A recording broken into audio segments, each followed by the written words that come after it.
Hello everyone, welcome back to the quant channel. आज हम solve करने वाले हैं एसएससी सीजीएल 2025 टीयर 1 का मैथ्स पेपर, जो कि हुआ था 16 सितंबर शिफ्ट 2 को। इस वीडियो में मैं आपको सिर्फ आंसर नहीं बल्कि fastest approach, exam oriented tricks और टाइम सेविंग मेथड्स भी बताऊंगा, एग्जैक्टली वैसे ही जैसे एग्ज़ाम हॉल में सॉल्व करना चाहिए।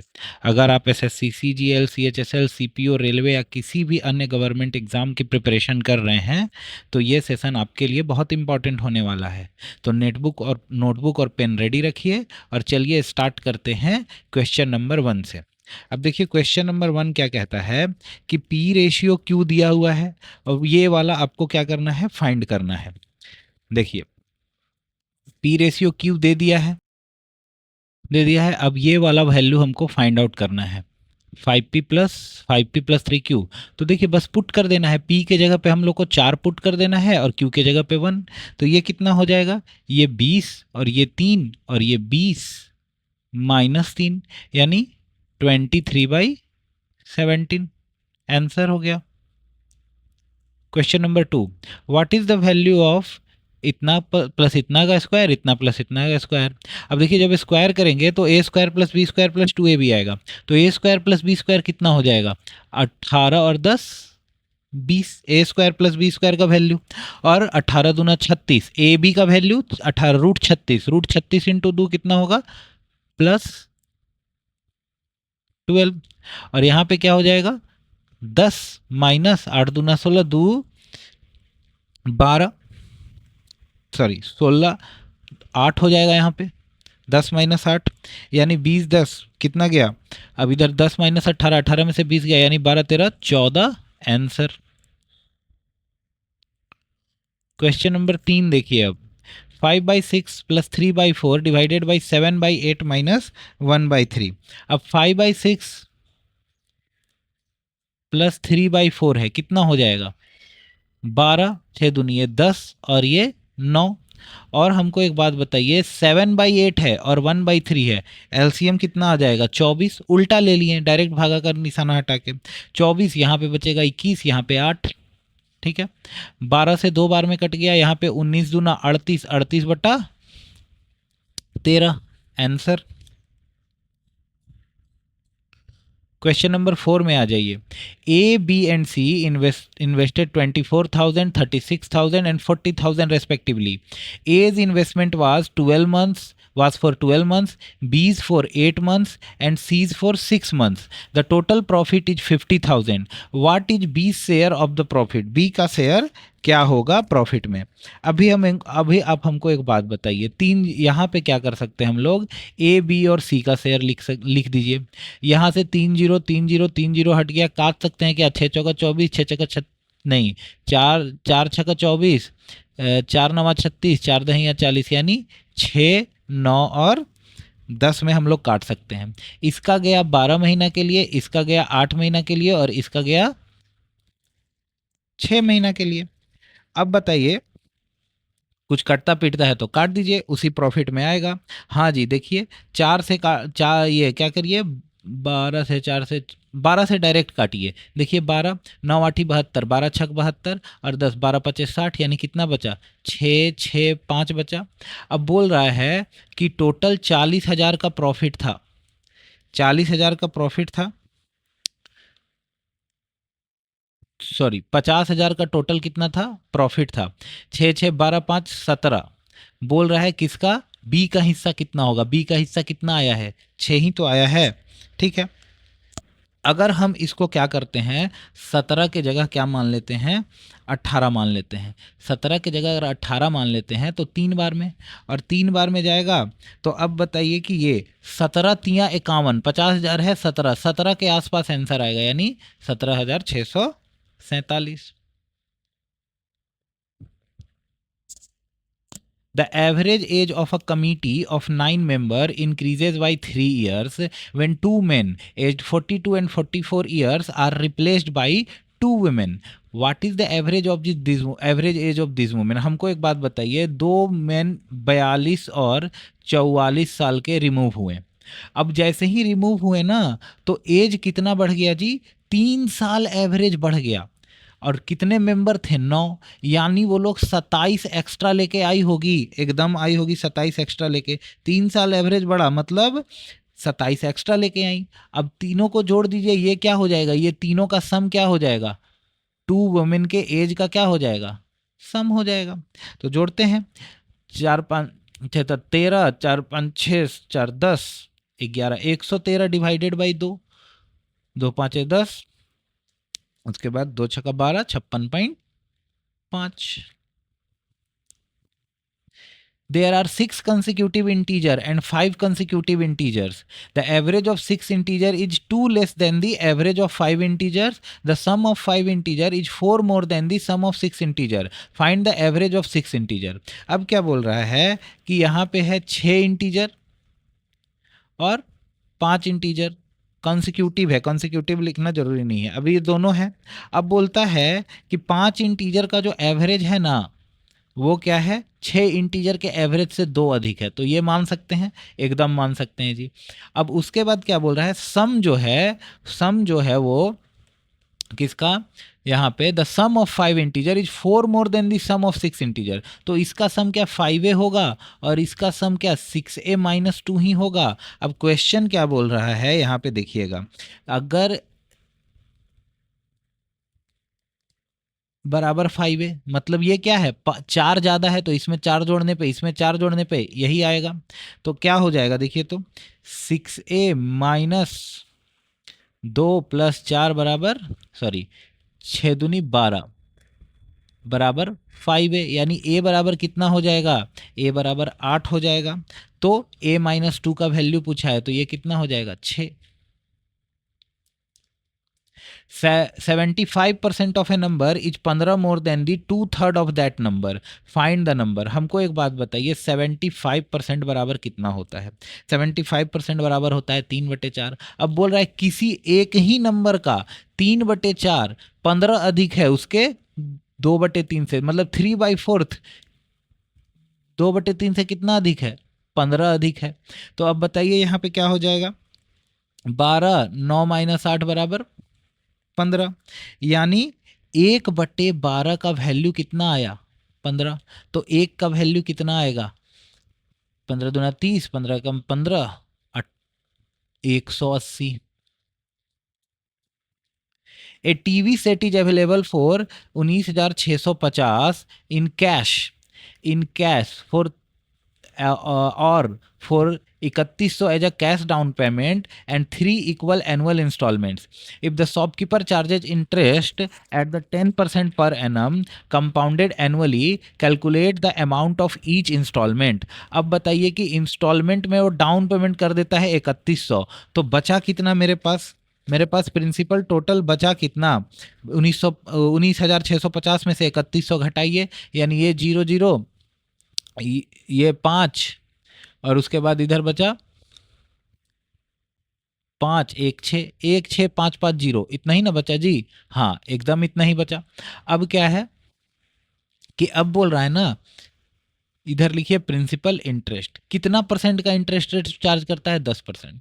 तो पहला साल वो ये इंस्टॉलमेंट हो गया 10 से 11 हो गया, दूसरा साल 100 से 121 हो जाएगा, तीसरा साल 1000 से 131 हो जाएगा। अब देखिए ये इंस्टॉलमेंट है, ये क्या है, इंस्टॉलमेंट है, बढ़िया से लिख देते हैं। अब इंस्टॉलमेंट क्या बोल रहा है, 3 इक्वल इंस्टॉलमेंट, तो क्या है यहाँ इंस्टॉलमेंट इक्वल है क्या, नहीं है, तो इक्वल बनाइए। इसको इक्वल बनाने के लिए कितना से मल्टीप्लाई करना होगा, 11 से, तो इधर भी 11 से मल्टीप्लाई करेंगे। इधर कितना से मल्टीप्लाई करना होगा, 121 से, तो इधर भी 121 से मल्टीप्लाई करेंगे, यानी ये पूरा हो गया 1331, ये भी कितना हो गया 1331, और ये हो गया 1210, और ये हो गया 1100। अब बताइए टोटल प्रिंसिपल कितना आया, टोटल प्रिंसिपल आया आपका 3000, उसके बाद आया आपका 2 और 1 300, 3310 रुपए। अब बताइए यहाँ पे टोटल अब बताइए टोटल प्रिंसिपल एक्चुअल में था कितना, इतना, ये 3310 का वैल्यू है, तो इंस्टॉलमेंट का ही तो वैल्यू पूछा है, तो 1331 का वैल्यू कितना होगा, काटिए, कटता है तो 5 एकम 5, 5 तिया 15, 5 तिया 15, हाँ 5 बार में कट जाएगा। 5 एकम 5, 15, 5 तिया 15, 16, 5 एकम 5 एकम 5 और 1 6, 6 6 5 5 आपका answer. A mobile phone retailer sells a phone for rupees P and earns a profit of 20%. For a special festival offer, he marks the same phone at 1.5p. At offer, he provides a discount of 10%. What will be the percentage profit that he will make during the festive offer? अब देखिए, ऐसा question बहुत बार आ चुका है पिछले shift में भी। सीधे 100 मान लीजिए एसपी अगर 100 मान लीजिए तो हमको बताइए सीपी कितना होगा। सीपी देखिए कितना होगा, 20% का लाभ कमाता है, यानी ये 120% का वैल्यू है। यानी यहाँ पे हम सीधे मान सकते हैं 1000/12 होगा, एकदम मान सकते हैं। अब क्या बोल रहा है, 1.5 गुना कर देता है वो एसपी के, पी का कितना गुना कर देता है, 1.5 गुना, यानी एमपी कितना मार्क कर दिया वो 150। फिर डिस्काउंट देता है कितना, 10%। 15 का 10% कितना हुआ जी, 15 का 10% हुआ 15, और 150 में से 15 माइनस करेंगे यानी 135 हो गया आपका एसपी। अब बताइए कि यहाँ 1000/12 है सीपी। अब यहाँ 12 को कैंसिल करने के लिए 12 का मल्टीप्लाई इधर कर देंगे, तो 12 पचे 60, 12 तिया 36 और 6 42, 12 एकम 12, 4 1620 हो गया। अब बताइए यहाँ पे क्या हो जाएगा सीपी, फिर 1000 हो जाएगा। 1000 से 1620 यानी 620 रुपये का फायदा हुआ। किस पे फायदा हुआ 620 रुपये का, तो उस दौरान उससे प्रतिशत कितना लाभ होगा, 1000 का गुने 100, दिख रहा है 62% का फायदा हो गया। A gadget is sold at the 15% discount on its marked price. This sale leads to a profit of 20% on the cost price. If the profit earned is rupees 450, what would have been the selling price if the gadget was sold at 25% discount on its marked price? अब बताइए 15% discount, 15% discount mark price पे solve होता है, 15% discount solve होता है जी। तो पहले तो मान लीजिए this sale leads to 20% profit, तो सीपी मान लीजिए अगर 100 है तो एसपी कितना होगा, 120 होगा। अब बोल रहा है कि 15% डिस्काउंट मिलता है तो एमपी कितना होगा, 120 जो है वो 85% का वैल्यू है, तो 100% एमपी, यानी इतना एमपी हो जाएगा। एकदम सही जी। अब यहाँ से यहाँ देखिए तो डिफरेंस कितना है, 20। अब बोल रहा है कि ये प्रॉफिट कितना दिया हुआ है, 450, यानी ये कितना का वैल्यू है, 450 का। तो पूछ रहा है क्या, 25%, तो सेलिंग प्राइस पूछ रहा है जब 25% डिस्काउंट अलग से दिया जाता है, ठीक है। तो 450 कितना का वैल्यू है, 20 का, तो एमपी का वैल्यू कितना होगा, इतना ही तो होगा। अब फिर बोल रहा है कि इस पे भी 25% का डिस्काउंट दिया जाता है, तो कितना होगा हमारा सेलिंग प्राइस। इसको सॉल्व कर दीजिए, आपका आंसर आ जाएगा। चलिए सॉल्व करते हैं, काटते हैं 0 से 0, 0 से 0 कट गया, और क्या 20 से ये 5 बार में, 5 से ये 17 बार में, और कुछ कट रहा है क्या, और तो कुछ नहीं कट रहा है। तो देखते हैं 12 पच्चे 60, 12 चौक 48, 51, 53, 530 आ गया। अब इधर 17 और 75 बचा, काम करिए 17 चौक 68 होता है, 68 8 7 बचा, फिर 17 चौक 68, करीब 4.4 के करीब आएगा। मल्टीप्लाई करिए, 4 तिया 12, 4 पचे 20 और 21, 4 तिया 12, 4 पचे 20 और 21, इतना ही ना आएगा, 212 करके, 2 2 और 1 3, 2 और 1 3, 2 3 3 2 0, 2 3 3 2 0, कितना 2 3 3 2 के करीब आंसर आएगा, 2 3 2 ये वाला करीब, इसके करीब आंसर आएगा। आंसर हो गया आपका। A, B, and C can complete a certain task in 20, 30, and 60 days, respectively. How many days will it take to take for A to finish the work if he receives help from B and C every third day? देखिए A, B and C 20, 30 और 60 days में करते हैं, क्या total work हम मान सकते हैं 60, तो इसका इफिशियंसी कितना हो जाएगा, 3, इसका इफिशियंसी हो जाएगा 2 और इसका इफिशियंसी हो जाएगा 1। अब बोल रहा है कि हर तीसरे दिन बी और सी हेल्प करने आते हैं, तो ए काम कितना करेगा, पूरे 3 दिन करेगा यानी 9, और तीसरा दिन बी और सी कितने दिन काम करेंगे, 1 दिन, यानी 2 और 1 3, 3। यानी 12 काम होता है, 12 यूनिट काम होता है कितना दिन में? 3 दिन में। टोटल यूनिट है 60, यानी 5 से अगर मल्टीप्लाई करिएगा तो 15 दिन में टोटल काम पूरा कंप्लीट हो जाएगा। Two distinct grades of rice, one price at 80 per kilogram and the other price at 120 kilogram, are amalgamated in an undisclosed proportion. The resultant blend is retailed at 132 per kilogram. Retailed मतलब बेचा गया, यानी ये SP है. Securing a profit of 20% on the overall cost price. Determine the precise ratio in which the two rice varieties are intermingled. अब देखिए rice है, एक का 80 किलोग्राम और एक का 120 किलोग्राम। अब यहाँ पे 132, आप इसमें एलिगेशन नहीं लगा सकते हैं, ये एसपी है, इसको सीपी में कन्वर्ट करना होगा। बोल रहा है 20% का लाभ हुआ, यानी इतना होगा सीपी। 132 120% का वैल्यू, तो 100% का वैल्यू कितना होगा? ये देखिए ये कट गया, 12 कितना हुआ? 12 एकम 12, 12 एकम 12, यानी 110 रुपया क्या रहा होगा? सीपी रहा होगा। अब लगाइए एलिगेशन। अब यहाँ पे आ गया आपका कितना? 10, और यहाँ पे आ गया आपका कितना? 0 30, यानी 1:3 में वो मिक्स हुआ होगा। ठीक है।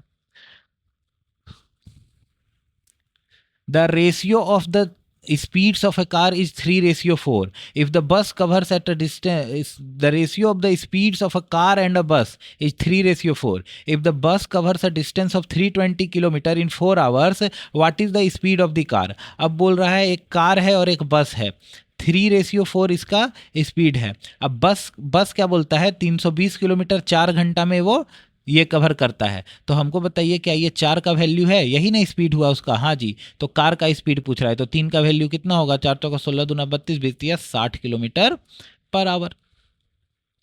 An individual invested a certain amount in 3 different schemes, P, Q and R, at a simple interest at rate of 7%, 9% and 11% per annum respectively. If the total interest accrued in 1 year was 2,520 and the amount invested in scheme R was to 250% of the amount invested in scheme P and 300% of the amount invested in scheme Q, what was the amount invested in scheme P? बात कर रहा है 3 scheme है, P, Q, R। अब यहाँ पे क्या बोल रहा है कि PR में जो इन्वेस्ट हुआ ना वो 250% था किसके? स्कीम P के। अब 250% बराबर कितना होता है? 5/2 होता है। तो हम क्या मान सकते हैं? ये 2 रहा होगा तो ये 5 रहा होगा, एकदम मान सकते हैं। अब बोल रहा है एक और है कि अब आर का जो है ना स्कीम वो 300% था किसका? क्यू का था। तो यानी ये जो 5 है वो 300% का वैल्यू है, तो 100% का वैल्यू कितना होगा? यानी ये 5/3 हो गया, एकदम हो गया। अब 3 में सबसे मल्टीप्लाई कर दीजिए फ्रैक्शन हटाने के लिए, तो ये 6 हो जाएगा, ये 5 हो जाएगा, ये 15 हो जाएगा। अब क्या बोल रहा है कि 7% इंटरेस्ट रेट मिला। एक काम करिए 100 में ले लीजिए ताकि परसेंटेज निकालने में आसानी हो। पहला पे 7% इंटरेस्ट रेट मिला, यानी 7 42 रुपया मिला होगा। 9% इंटरेस्ट रेट मिला, यानी 9 45 रुपया मिला होगा। और इस पे मिला 11%, यानी कितना? 5 5 और 1 6 और 1 165 रुपया मिला होगा। टोटल इंटरेस्ट मिला कितना जी? देखिए 5 5 10 11 12, 6 4 10 4 6 4 10 4 14 और 1 15, और यहाँ पे 1 और 1 252 रुपया मिला टोटल इंटरेस्ट। अब बताइए टोटल इंटरेस्ट यहाँ भी दिया हुआ है, कितना मिला था? 2520 रुपया। तो क्या ये 252 2520 के बराबर है रेशियो? हाँ जी। तो अब पूछा है पी में कितना इन्वेस्ट किया है, तो बस अब तो आसानी से निकल गया। पी में कितना इन्वेस्ट किया था? 600, यानी ये कितना बार में कटेगा? 10 बार में, 6000 आपका answer. A tower stands 50 meter tall. From its peak, the angle of depression to the top and bottom of a nearby building are measuring 30 degree, 45 degree respectively. Determine the approximate height of the building as well as the horizontal distance separating the tower from the building. अब देखिए ये एक tower है और ये एक building है, ठीक है। अब क्या बोल रहा है? टॉप एंड बॉटम का एंगल ऑफ डिप्रेशन दिया हुआ है, ठीक है जी, बना दिए फिगर हम भी। टॉप एंड बॉटम का, टॉप का कितना दिया हुआ है जी 30 डिग्री, टॉप का दिया हुआ है 30 और इसका दिया हुआ है 45, और ये पूरा कितना है, पूरा कितना है 50 मीटर है, 50 मीटर टॉल टावर है। अब हमको एक बात बताइए, ये 50 है तो क्या ये भी 50 होगा क्या? 45 डिग्री क्या होता है, दोनों इक्वल हो जाता है। ये 50 है तो क्या ये भी 50 होगा क्या? हाँ जी, ये भी 50 होगा। तो दोनों के बीच का डिस्टेंस पूछा था क्या, हॉरिजॉन्टल डिस्टेंस 50 है। अब देखिए हॉरिजॉन्टल डिस्टेंस 50 एक ही में दिया हुआ है, तो यानी ए आपका आंसर। आपको सॉल्व भी नहीं करना था कि हाइट कितना आएगा यहाँ पे, ए डिस्टेंस 50 एक ही में दिया हुआ है, मार के निकलिए। 16वां, a sphere is melted and recast into 8 identical cones each with radius 3 centimetre and height 4 centimetre. What was the radius of the original cone? Original cone का रेडियस कितना होगा? अब बात है कि जब भी किसी को गलाया जाता है और दूसरे चीज में रिकास्ट किया जाता है तो उन लोग का वॉल्यूम क्या होता है, हमेशा इक्वल होता है। यानी volume of the sphere pi r cube मान लिए। 8 कोन बना था जी, तो 8 से मल्टीप्लाई कर दीजिए। कोन का वॉल्यूम कितना होता है 1/3 pi r square h. Pi r कितना है 3 गुने 3, एच कितना है 4।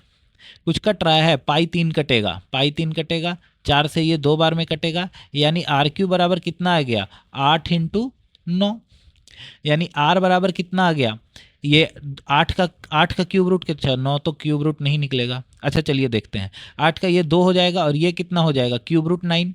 अभी हमको एक बात बताइए, अगर आपको क्यूब रूट याद होगा तो 21 का क्यूब 20, क्यूब रूट तो याद करना होगा, 21 का क्यूब कितना होता है 9 2 6 1, यानी ये करीब 2.1 के करीब आएगा, 2.1 से थोड़ा कम ही आएगा, क्योंकि देखिए 9.261 हो जाता है, 21 का क्यूब होता है 9261, तो 2.1 का कितना इतना होगा, 2.1 के करीब आएगा। तो अगर मल्टीप्लाई करते हैं तो 2 एकम 2 दूना जाओ, 4.2 के करीब आंसर आएगा, यानी 4.16 answer. The area of a regular hexagon is made in how many equilateral triangle? Hexagon में हमेशा 6 इक्विलेटरल ट्रायंगल बनते हैं, याद रखिएगा। क्वेश्चन नंबर 18 में आ जाइए। 18 क्या कहता है अब जी,